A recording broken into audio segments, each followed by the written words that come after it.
golfj.com.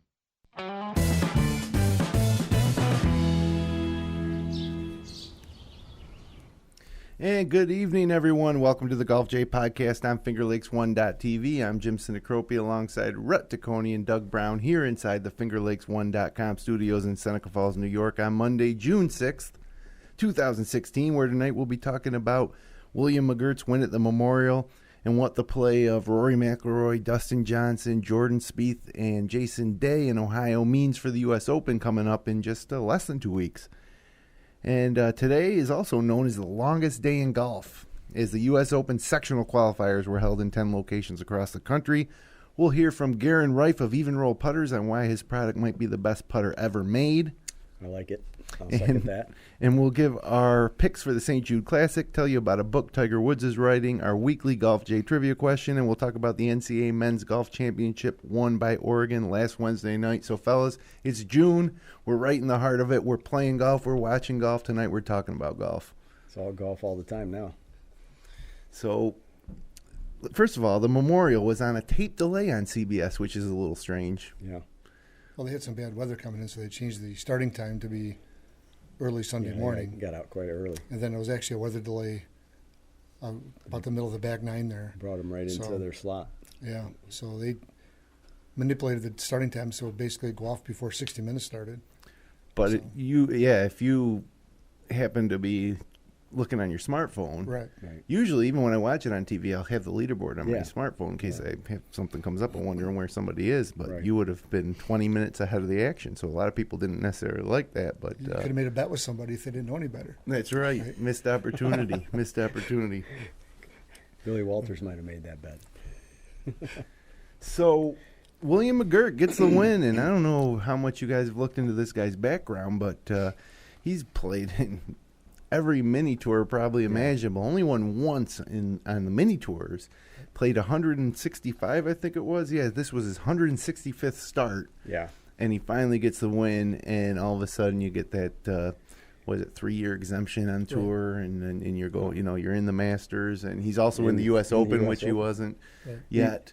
He's the epitome of a grinder, grinding out a career. Nice one at that. Sure. It was a couple years ago. He was on a leaderboard quite often in the summer and the fall. I think it was 14. Right. Yeah. And last year I don't think he played too well. But this year he's been sneaking up the leaderboards lately, and then obviously he put it all together this week. He had a good few. I remember in DraftKings last year in the fall, he had a good couple weeks. Top 5, top 10 in the fall tournaments. Yeah. So he's been right there, and he got some. He cited Tiger as having a big impact on not only his win, but his career and the path he's taken. Right. So. You got to give him credit for perseverance. Yeah, absolutely. I would assume he's in his mid-30s by the looks of him. Yeah. He's been around a while, right? Mm-hmm. He could have packed it in and got a club job someplace, or some guy was a shoe salesman not too long ago that won a golf tournament, right? Yeah. So he could have done something else. But it shows that they work hard. Yeah. There's 140 players every week, and there's not a big gap between the first and the 140th overall. And if his weakness is putting and he putts well that week, then he's in. Maybe his weakness is driving. I don't know the guy's game that well, but changes his life though. $1.53 million for first, and he's up to 10th in the FedEx Cup standings. That's a big number. So this carried a little bit more points than the average tournament did. Right. So it's not a major, but well, that's what I was saying. Not last week because I wasn't here, but 2 weeks ago we were talking. I still feel the Memorial's bigger tournament than the TPC. Yeah, I think it's on par with it. I don't know if I'd say it's bigger. Maybe not, but the field, the timing makes it feel more. Yeah. Because it's right in front of the Open. Yeah. Jack, obviously. I mean, Jack. In my mind, Jack carries more weight than the Players Championship right there. By name, he does. Right. And the field was equally as strong. Yep. And the list of winners over the years is very, very big. So it's good to kind of the unofficial start to summer is the Players and then the Memorial and then right into U.S. Open. Yeah, this is one of the top 10 events all year if you think the majors being the first four. Sure. Yep. But you got to think Arnold Palmer's is up there. Yeah. This one's up there, TPC.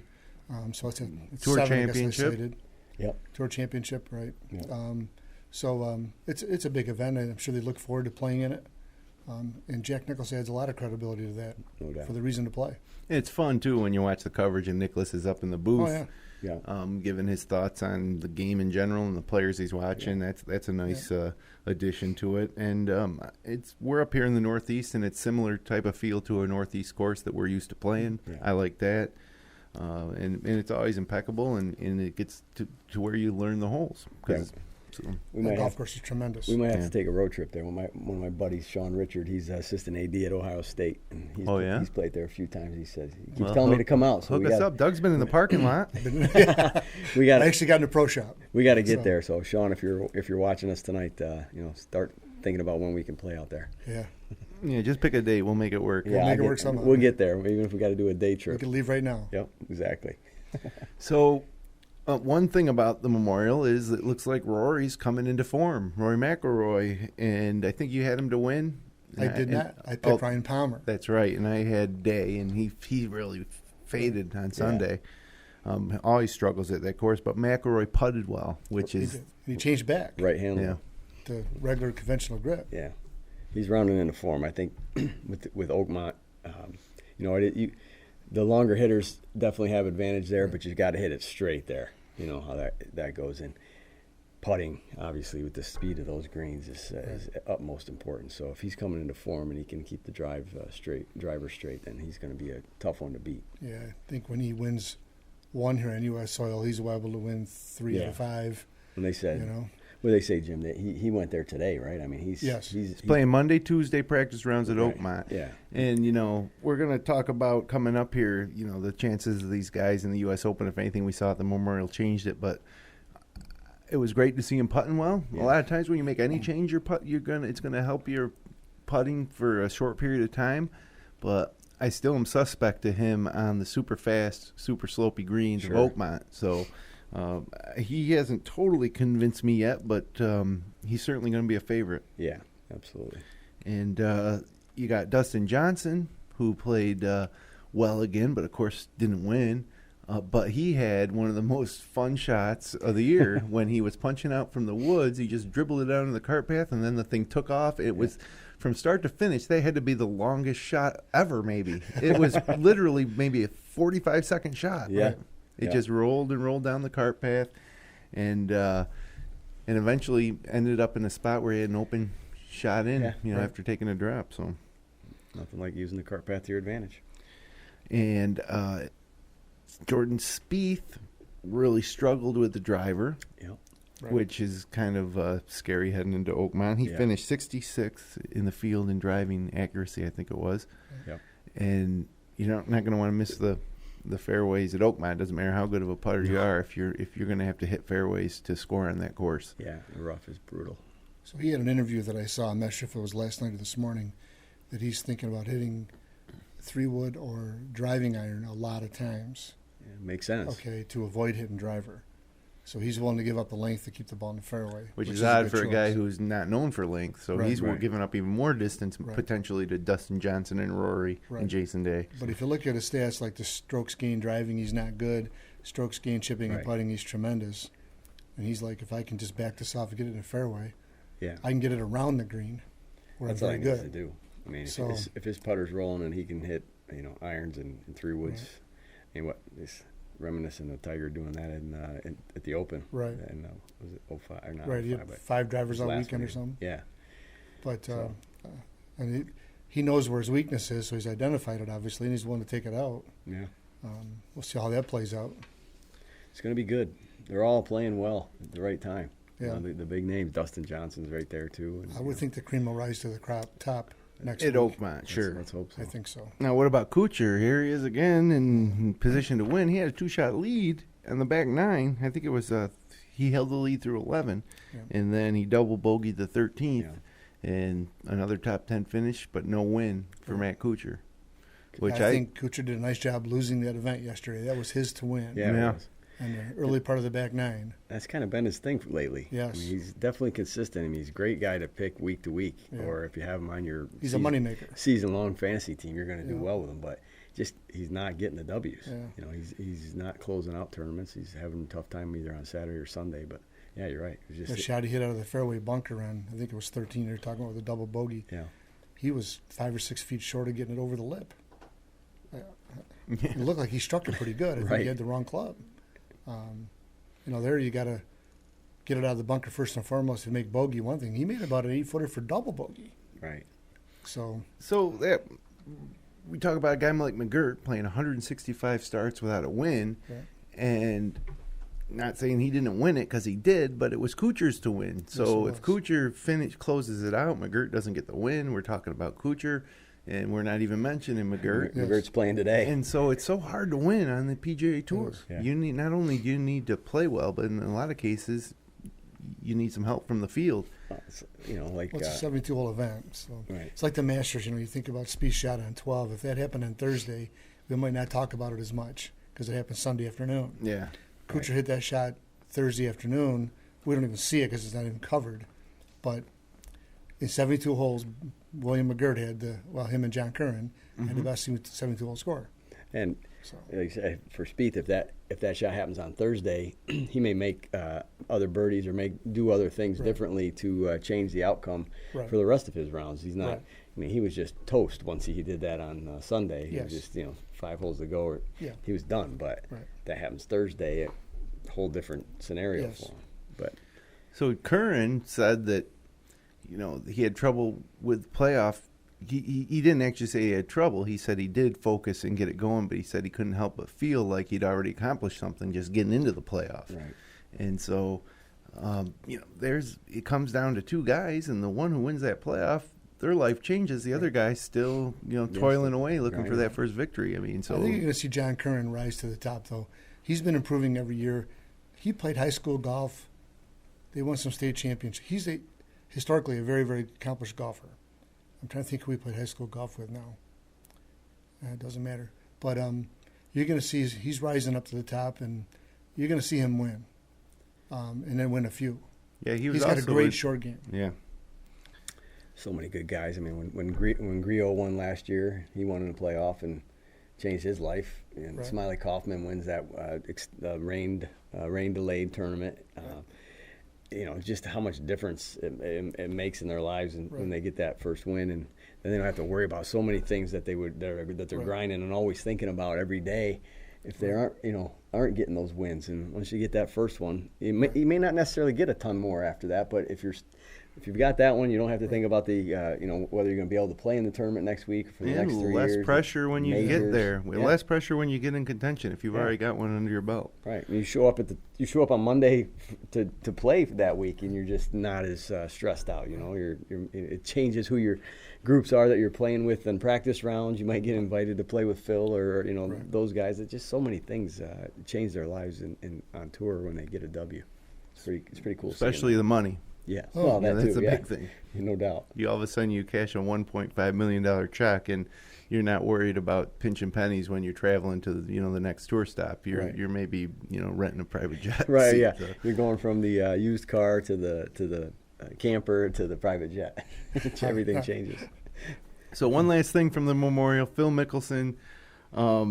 Shot a front 933, and you're thinking, okay, here comes Mickelson with a big charge, and then you start looking ahead to Oakmont, and you're thinking he's really rounding into form, but he bogeys 10, 11, and 12, and he's just out of it. And I personally, I don't see him winning another major.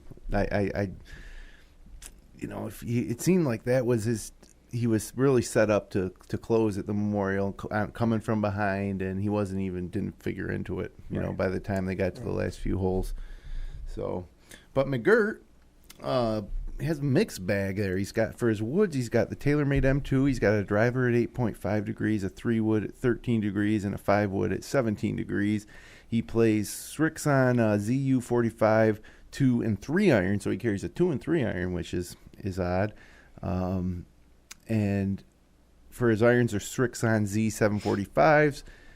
His wedges are Cleveland 588 RTX 2.0s at 48, 54, and 60 degrees. And he's got a Scotty Cameron 009 prototype, plays a Srixon Z-Star ball. So I think anytime, especially with Srixon, when their guys win, because Srixon's like that borderline brand that it doesn't feel like an elite brand, but when a guy wins a PGA Tour tournament with that ball, that's got to mean so much to the folks at Srixon, right? It's a weird combination there, though, because you wonder who he's getting paid for to use, like, or which of these clubs are like special in his bag that he keeps that he doesn't have a contract with, and which ones are something he might be getting paid. Yeah, it's not like one of the top guys who, if you sign a contract with TaylorMade like Jason Day or Nike like McElroy, you're using or Titleist like Spieth, right? Yeah, that you're going head to toe. Yeah, exactly. But he had a Strixon hat that had Cleveland on the side as well. They're owned by the same company. There you go. So he's getting paid by Cleveland Strixon. But then he's got the Titleist putter, or Scotty Cameron, and he's got the weird thing is the woods, the TaylorMade woods in there, how that plays into they seem to be the best woods on tour, I would say. Most the drivers and the M2s. M2. So, and again, TaylorMade up for sale. We talked about that the past couple weeks. So maybe with this win, he'll have a full set of something moving forward. Strixon makes woods, metals, whatever you want to call them. Yeah, and they're very good. So. I've seen them. I've hit them a couple times in demos. Just as good as the other clubs. Of course, Cleveland makes a full set as well. They used to have some. Keegan Bradley won a PGA using all Cleveland clubs. VJ used to be an all Cleveland guy. Yes, he was. Yeah, when he was rolling back in the early 2000s. So. Well, maybe this will change that for him too. It opens up doors for sponsorships and marketing as well. Right. Sure. So. Did anything we see at the Memorial change? Last week, Doug and I sat here while Rhett was home nursing a headache, and we talked about who we thought was going to win the Open, and he went with McElroy. I went with Jason Day. Who would you have picked last week? Last week, I would have picked I would have went with Rory, and I think I'll stay with that, and nothing's really going to change my mind. If anything, you guys are encouraged with the McElroy pick. No doubt. I mean, he won last week, or was it 2 weeks ago, and then he did well again this week. I just like the way he's playing. I like the fact that he went back to his old style of putting, and did well this week doing that. That was a little nerve-wracking Wednesday of last week, Tuesday, when you hear he's changing right before the tournament starts, but it didn't seem to bother him. And I just think he's ready to get another one and remind everybody that he's still one of the top. A force to be reckoned with. Yeah, and Jason Day, I think he might have had a lot of distractions, like you said, Jim. Columbus Memorial doesn't treat him well, but I think he's got a lot of family around, which people think normally that's going to be good for a guy, but he's entertaining probably, and everybody's staying at his house, and so, but he you don't, we'll talk way more about this next week, but you can't discount him either. But I like Rory. Yeah. So nobody's going to pick William McGirt to win the Open then? Out of this panel? He's hot. I mean, he could. Anybody could. Anybody could. Maybe the St. Jude, but not the Open. But Jason Day tends to get warmed up and then peak at the right time. Yeah. And so I actually feel ultra confident about the Day pick. The only thing that makes me feel a little less confident about Day is that McElroy seems to be really stepping it up, and he putted well.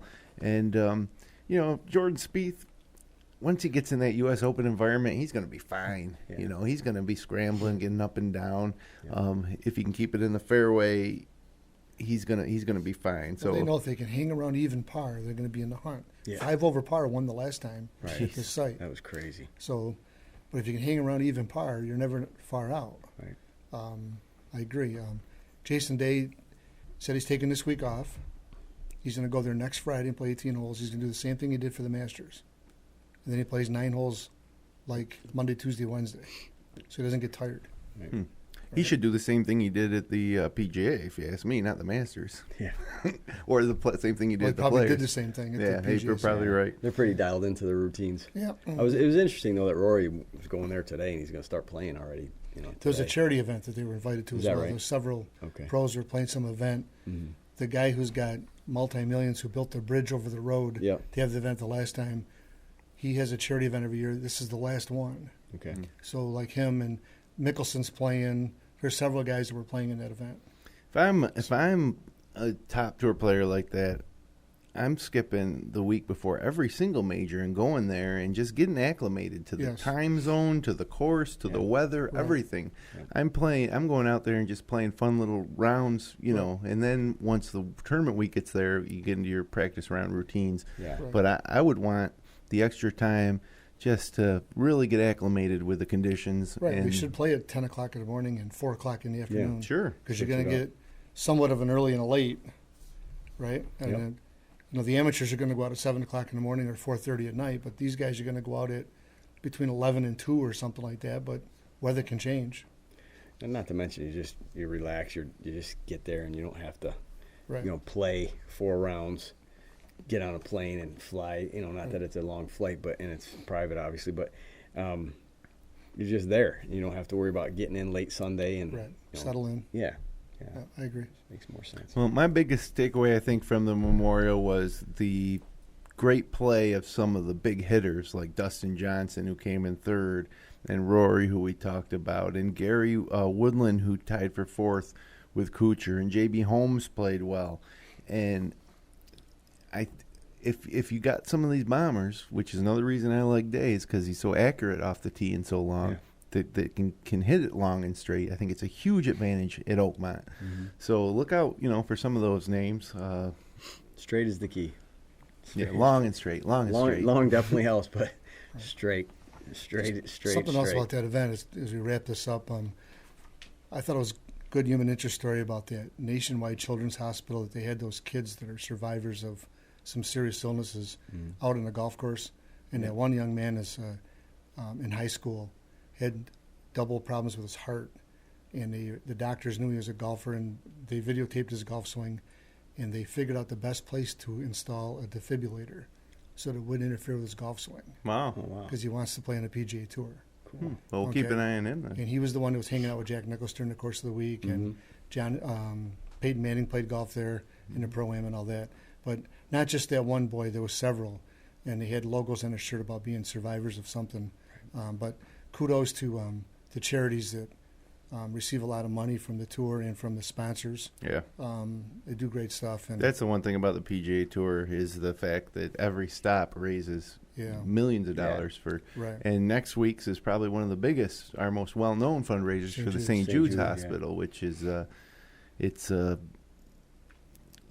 only national charity that I personally give to is St. Jude's. There's something about the kids that are unfortunate enough to be afflicted with cancer or other diseases that it just so St. Jude's is a great charity, but the Major League Baseball and the NFL, they all give their share, but the PGA Tour, it's astronomical the amount that gets generated for charities. And think about just some of the players, obviously the bigger ones that get the bigger checks and make a lot more money, but some of the just donating, like McElroy at the Irish Open 2 weeks ago donated the whole check to his charity. I mean, $1.5 million right there in one day. That's just huge for those organizations. And that's another thing about the PGA Tour extending their season into the fall is that the more money's being raised. Yeah. So sometimes you don't even look at that. You just think about the players and how you can hold your interest for events all year long. But the extra events in the fall mean more money for the charities and the towns, especially that are hosting them. So you think what the NFL spends like over $40 million on Super Bowl, and you just think how much money that is, and like where could that be spent better? And the PGA is raising over $40 million for charities. Again, like you said, the other ones, they all raise their money, but man, PGA does a great job with it. Yep, absolutely. I wish they would advertise a little bit more, because it was a good little 2-minute blurb yesterday on television about it, and they should do more about the benefits. I know they don't want to really maybe advertise all the hardship that goes on in the world, but there is hardship. Yeah, and they're benefiting an awful lot of people being touched by the money that's being raised. So, you go buy a ticket for, I don't know, $80 a day maybe to go to that tournament. Okay, but some of that money is going to those young kids that I just referred to. Pretty significant amount. Yeah. So, anyways. So, did you guys hear, Doug? You hear that Tiger's writing a book? I did hear about that. Going to be about the 1997 Masters, and it's going to come out in March. And supposedly he's going to talk a lot about his dad, and there's going to be a lot about that historic performance in '97 that we might not have known about until that book comes out. But again, Tiger's now focused on writing a book.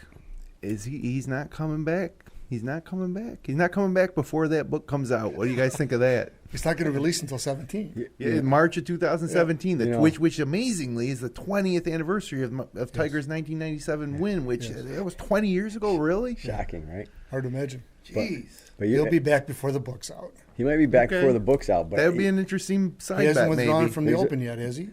No, I guess he but- hasn't, but that's crazy. But you could, as we get farther along, you could definitely make a case saying now that he might not play this year. I mean, it doesn't sound like he's in any hurry. He's making reservations for homes, and Yeah, but he's got a he plan. might be, but in some of these places he might go anyways just because he has obligations there. Like he'll go to the the National in July, and you never know. He'll be back this year. I'd like to see him back too, dog. Yeah. I'm a pretty big fan of his as well. He won't play this week.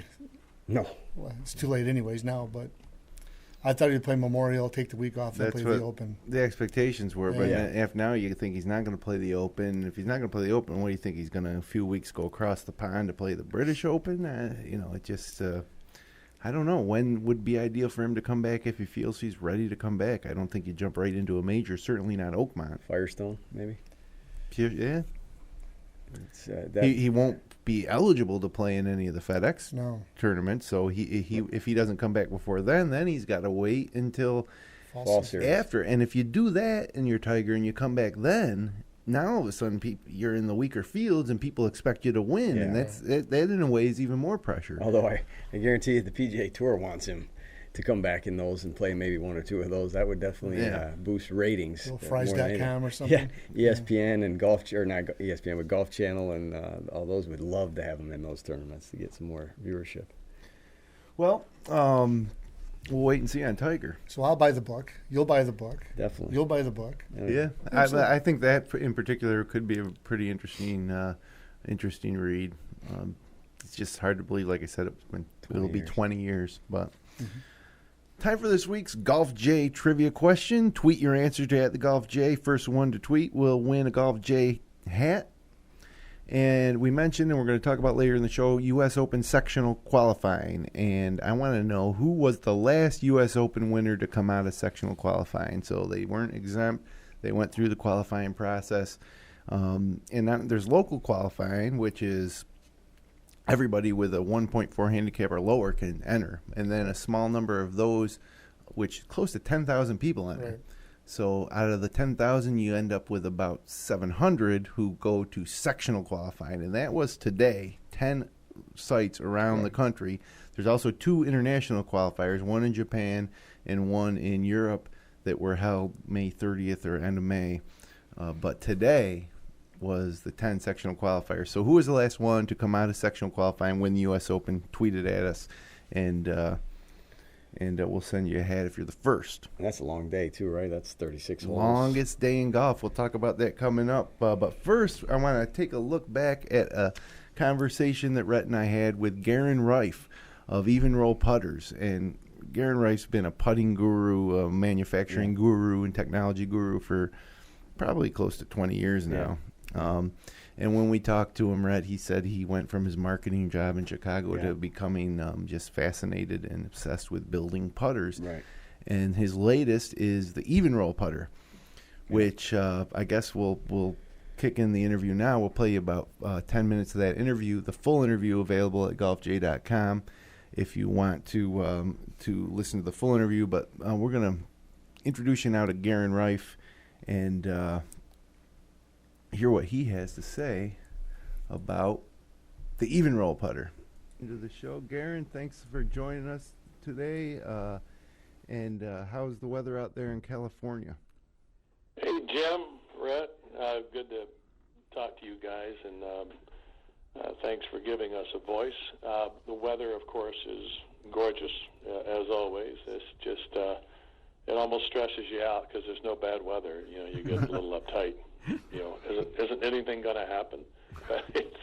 So it's beautiful out here, and happy to be here, and happy to be talking to you guys. Well, talk a little bit, I guess, give us an overview of the technology behind this and what led you to down this road to create such a unique putter, and tell us a little bit about the Evnroll. Sure. I'll just kind of tell you how it evolved.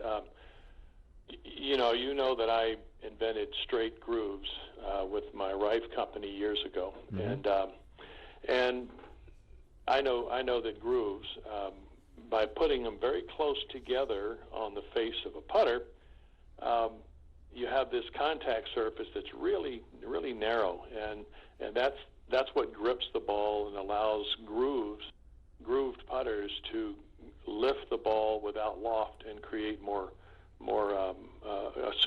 quicker roll and a higher quality roll. But it also doesn't transfer as much energy into the ball because there's less contact surface. And so if you take a normal, just take well, actually I use the same putter with and without any grooves on it. And if you just hit those two in the middle, say a 25-foot putt, well, the one without the grooves on it, the solid straight, smooth milled face will hit the ball, say 25 feet. Well, if you hit it with the grooves, it only goes 23 and a half feet because there's less energy transfer, less contact surface meeting the ball.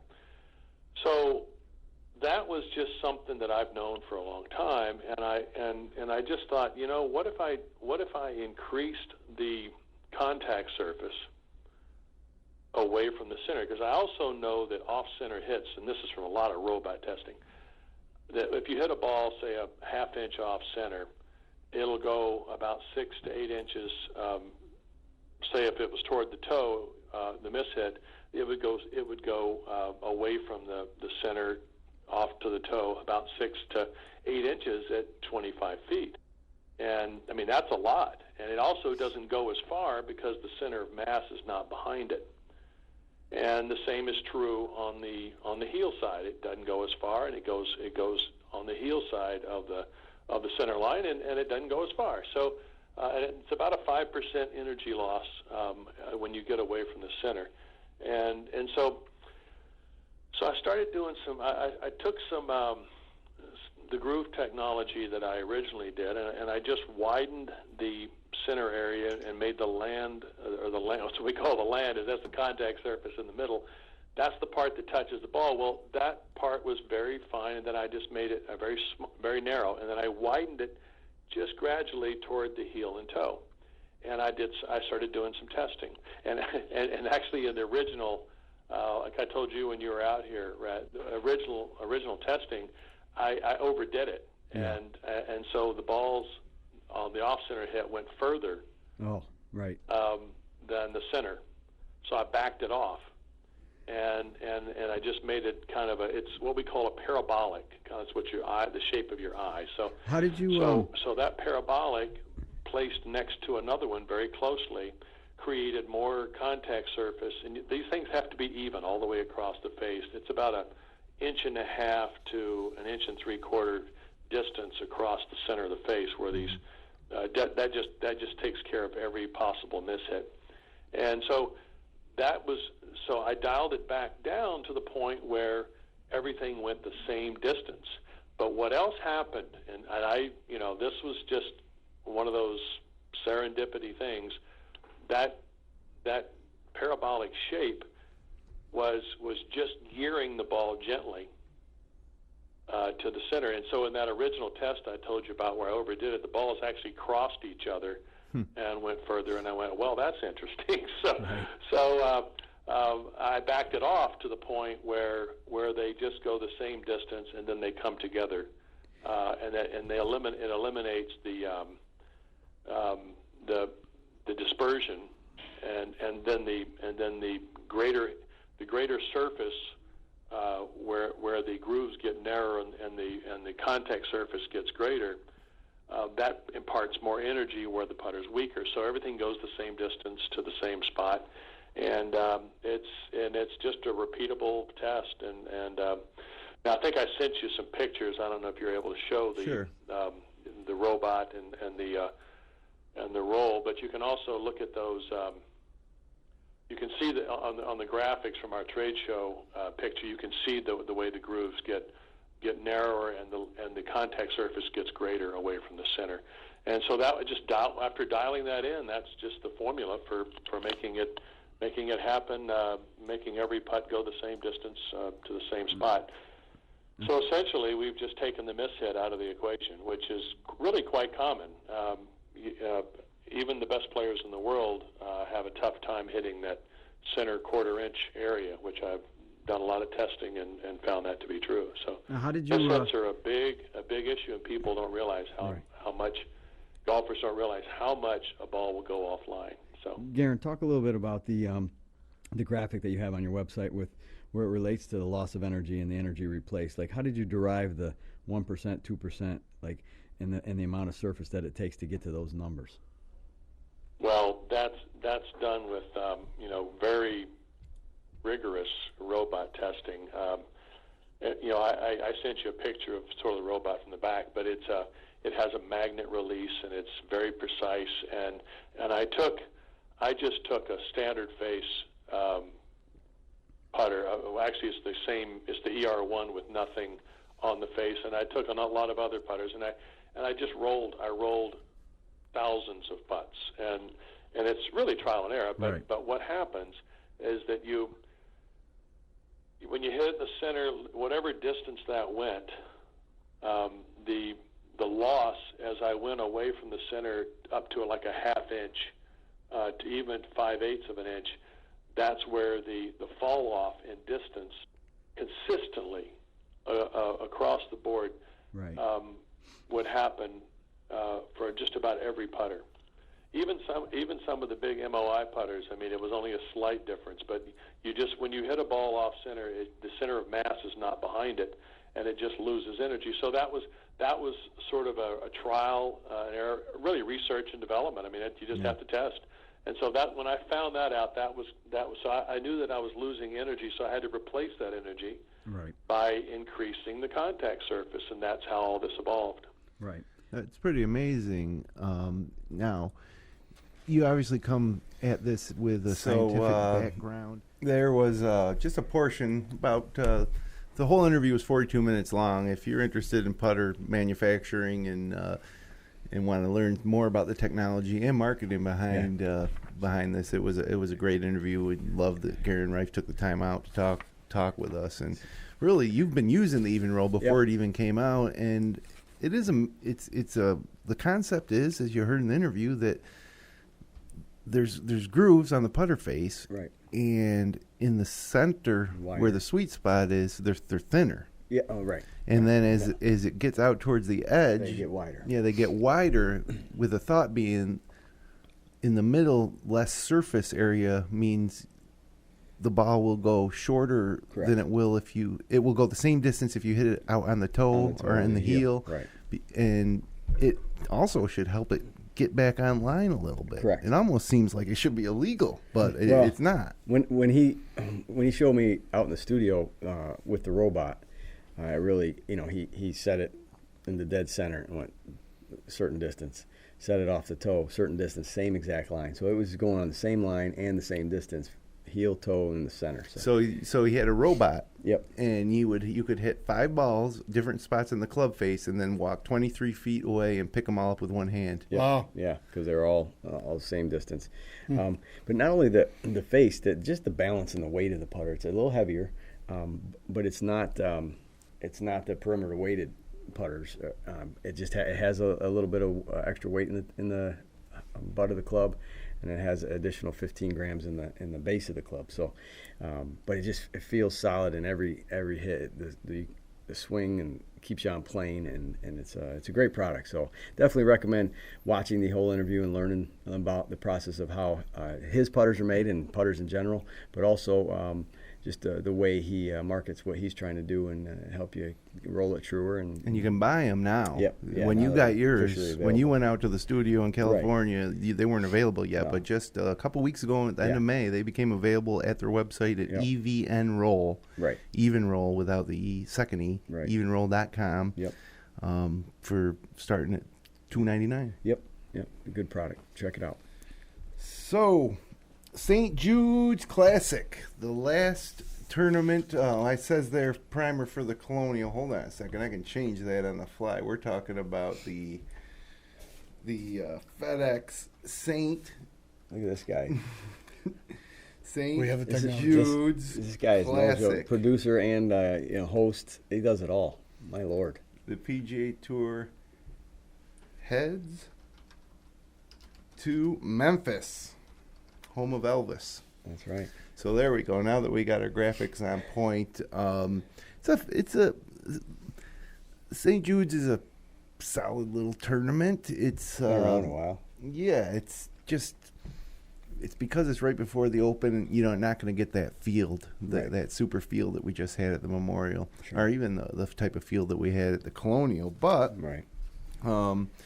give you a little background. It's at the TPC Southwind. That's a 7,200-yard course, par 70, $6.2 million purse. Fabian Gomez won it last year. 2014, it was Ben Crane.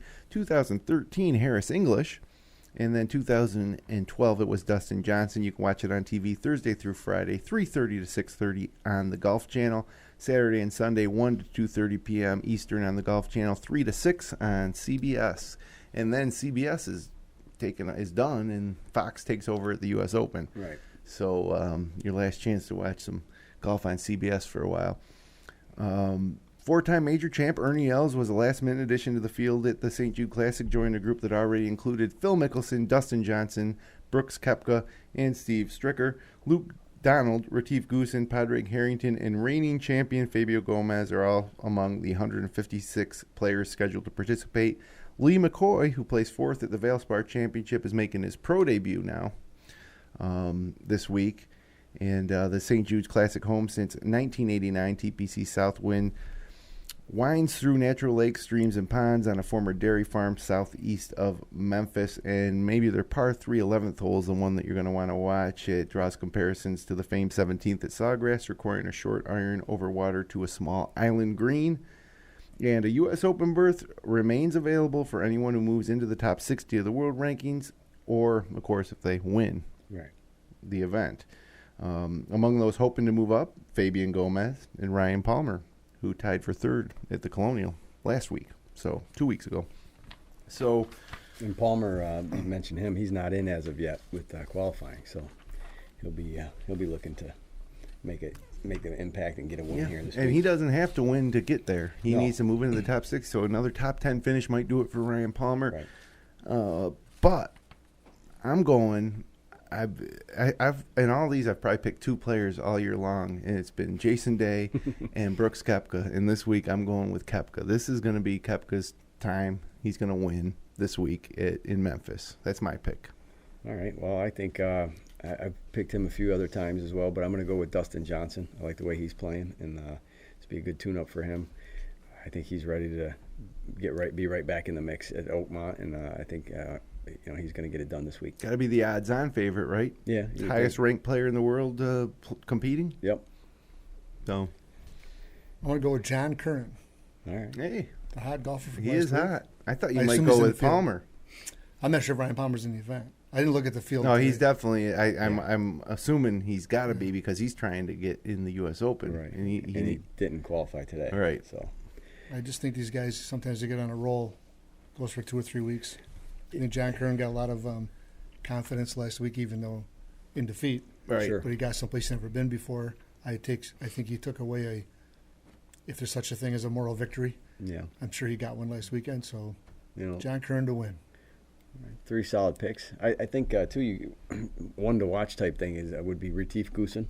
He's played well as of late in a few different events. What about his fellow South African Ernie Els, who's kind of had a little resurgence? Yeah, I mean since the Masters, he's played much better. And anytime he's in the field and he's playing on the weekend, you root for him. He's such a great guy.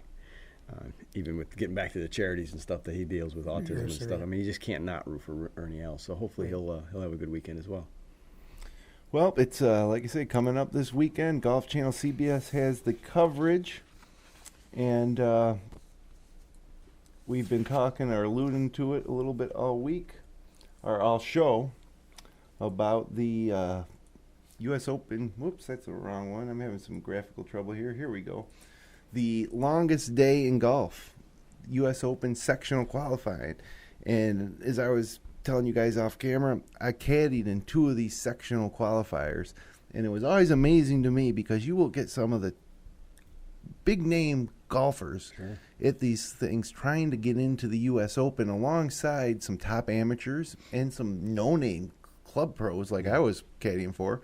And you got a field. They weight the different fields at the different events based on the size of how many spots are available. So at one of the 10 U.S. locations, you might only get 2 people getting in, and at others you might get 3, 4. Yeah, you 10. Might get up to 10. Yeah, I think one at 13 today. Yeah. And that's generally the ones that really get the strongest field are the ones closest to either Ohio or Memphis, where the tour stops are. Right. So, we actually, these things just ended within the past 2-3 hours. Yeah. We don't have results for you. You can go online and see all the results from all the qualifiers. But PGA.com has them all. But there's a few notable ones though. Bryson DeChambeau shot a 63 to end up T2 and at -9, so he's going to be in. So that'll be good for the tournament to have him in there. Absolutely, and I'll be rooting for DeChambeau. I'm a fan. Absolutely. But to me, this is the epitome of why golf is such a great sport.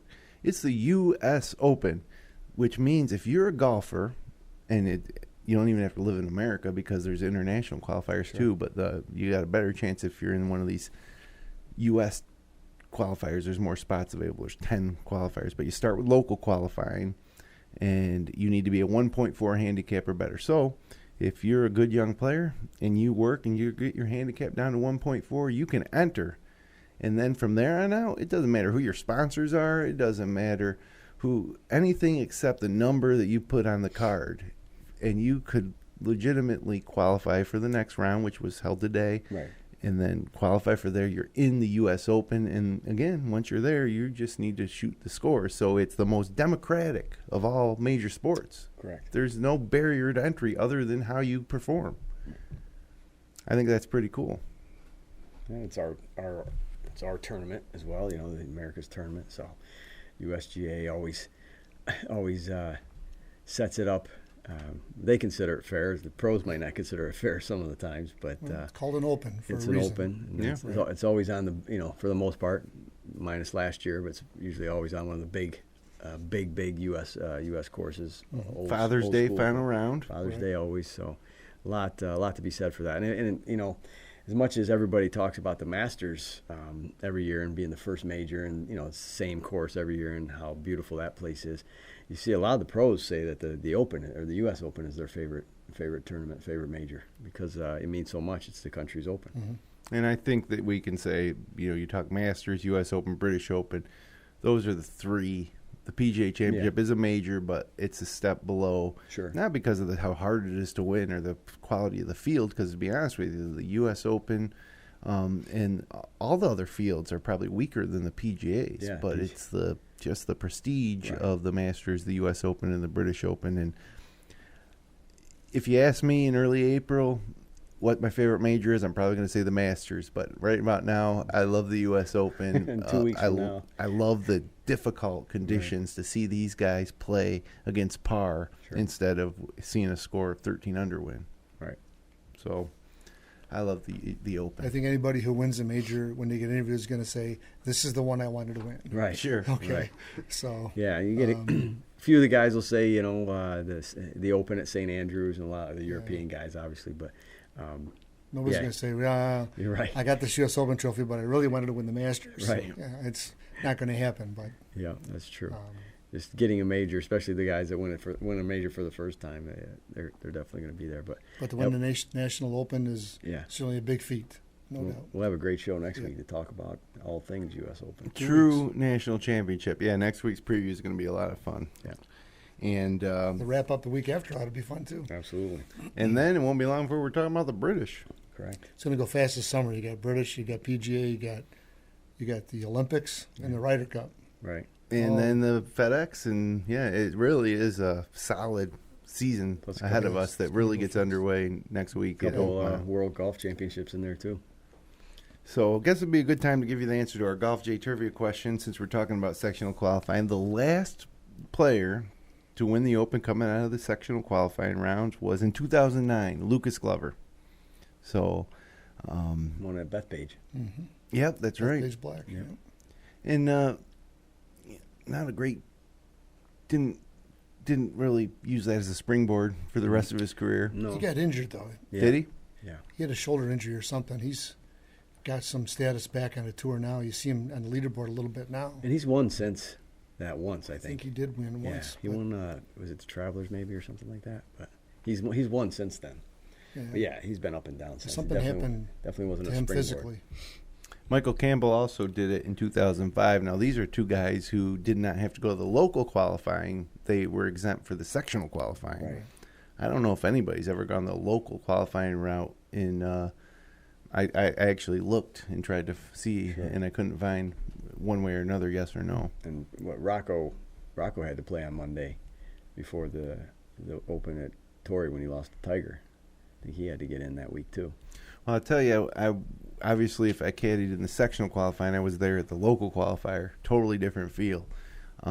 My guy, who was one of the top players in the Central New York PGA Tour at the time, was a favorite, and to qualify. And again, there wasn't that many spots, but when he did qualify, and then you go to the next step, the sectional qualifying, he went from being a favorite to being a long shot, So it is definitely different feels, but and there's also at local qualifying, you'll find guys who I think maybe reverse sandbag their handicaps to get under that mark to get in, and then go out and shoot a 90-something. Right. So it's a totally different feel.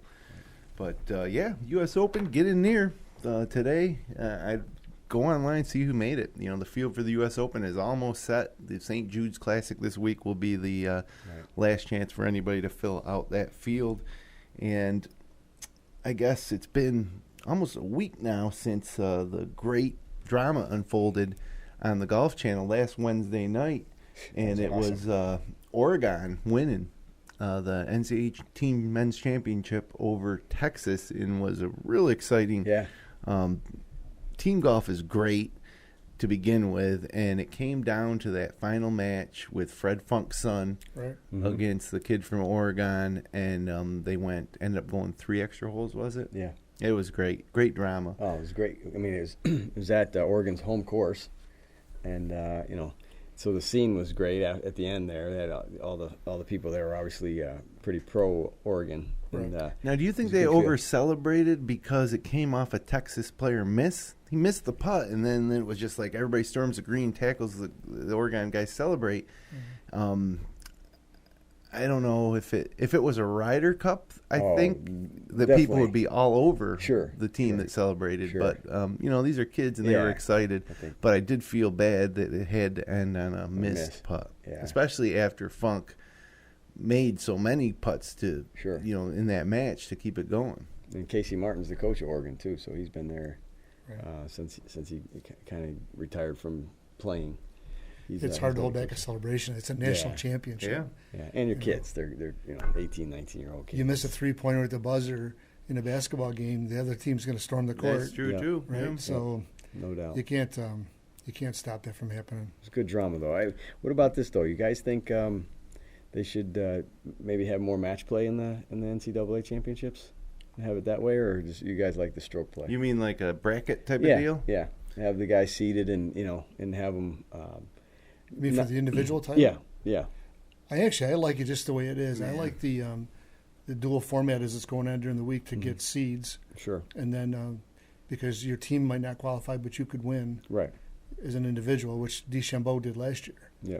His team didn't come close, but I think the format's tremendous right now. I like it a lot. Yeah, and I tell you, it'll be something after watching it for the first time this year, men's and women's, that I'm going to look forward to it next year. And it's midweek. It's like major championship field golf midweek, Golf Channel. And it was out west, so prime time. Yeah, so I don't know how that would work out next year if they move it back east. And I watched it last year, but I can't remember where it was. It was Stanford won last year. Was it in Maryland? When the girl from Baylor missed the putt on 18. Mm-hmm. I want to say it was in Maryland last year, but maybe. So, but I just think though that maybe having two-man best ball or things like that, just instead of stroke play, I like to see mix it up a little bit. Different formats, Ryder Cup style. Yeah, change it up a little bit each day for the team part of it. Now, everybody saw what happened with Bo Hostler, hurt his shoulder in the semifinal match.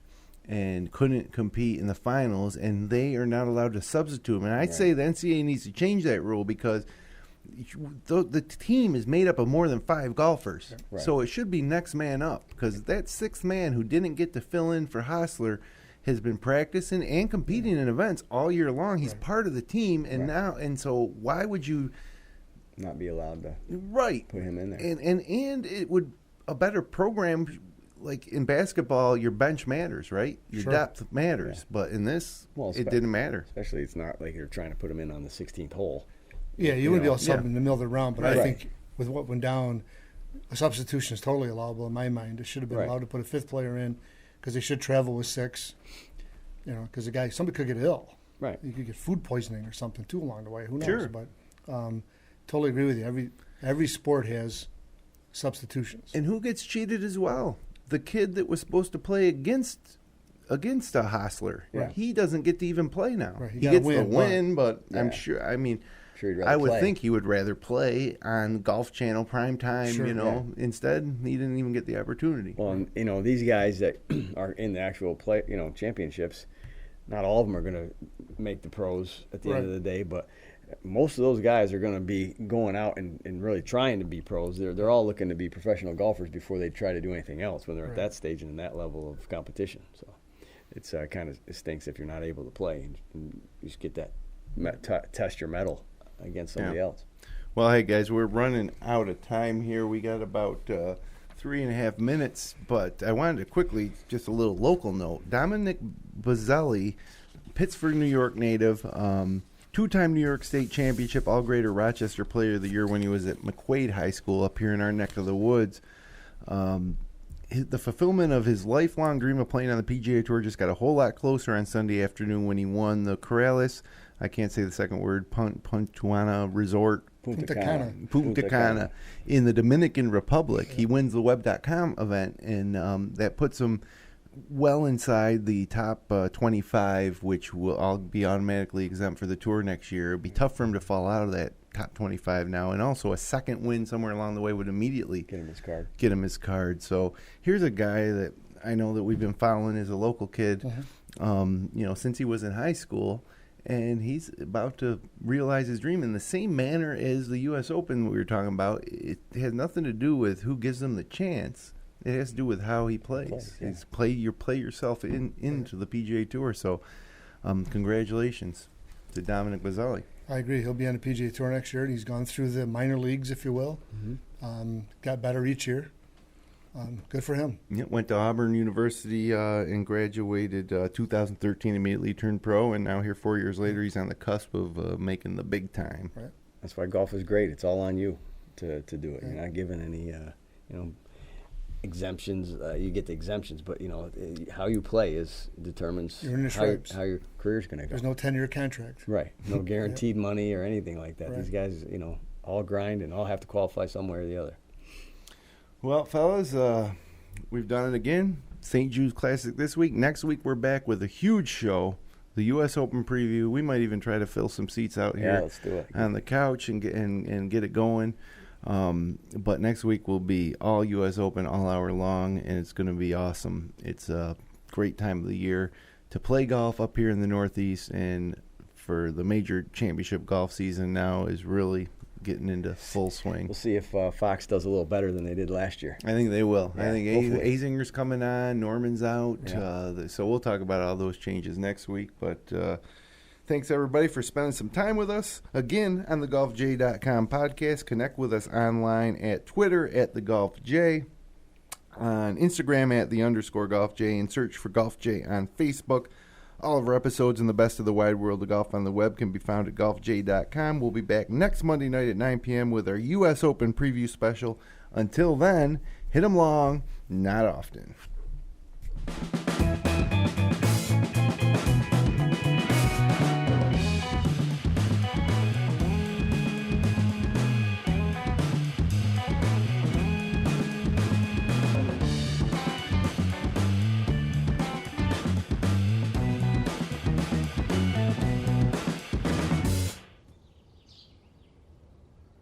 GolfJ.com